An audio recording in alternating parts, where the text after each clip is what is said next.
Hi, I'm Maitlin Stewart.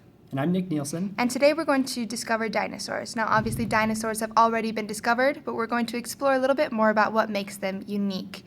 Dinosaurs are within the animal kingdom, within the phylum of Chordata. And within that phylum, they're in the clade of Dinosaura.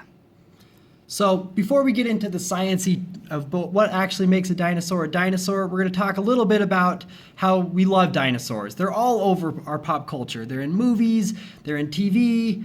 We're going to give you a little piece of trivia, something to get your mind thinking throughout the rest of our presentation. In the Jurassic Park series, in the original installment, the Tyrannosaurus Rex, his roar was made by combining the sounds of two real animals. What were those animals?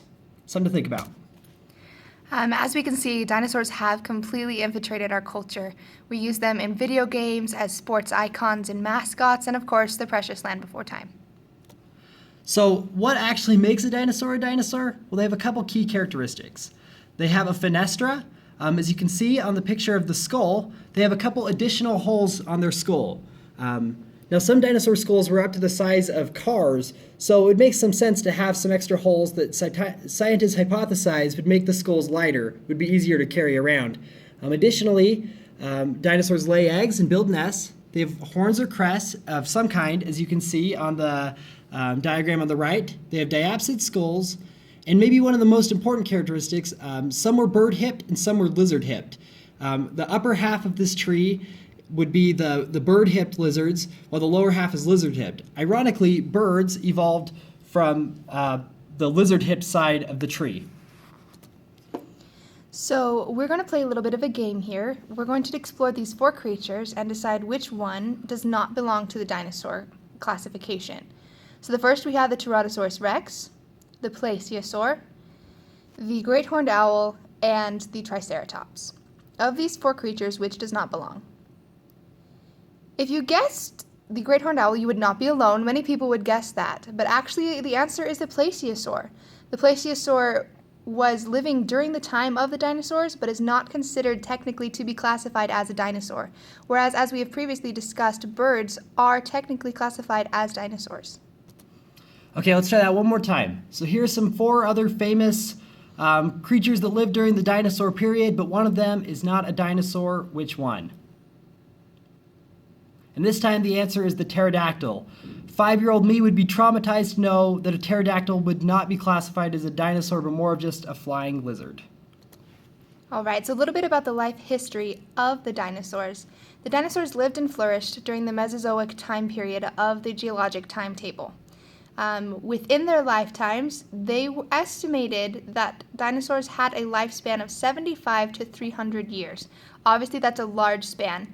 We're not exactly sure the exact time span of the dinosaurs, but that is a pretty good estimate that the scientists have been able to come up with.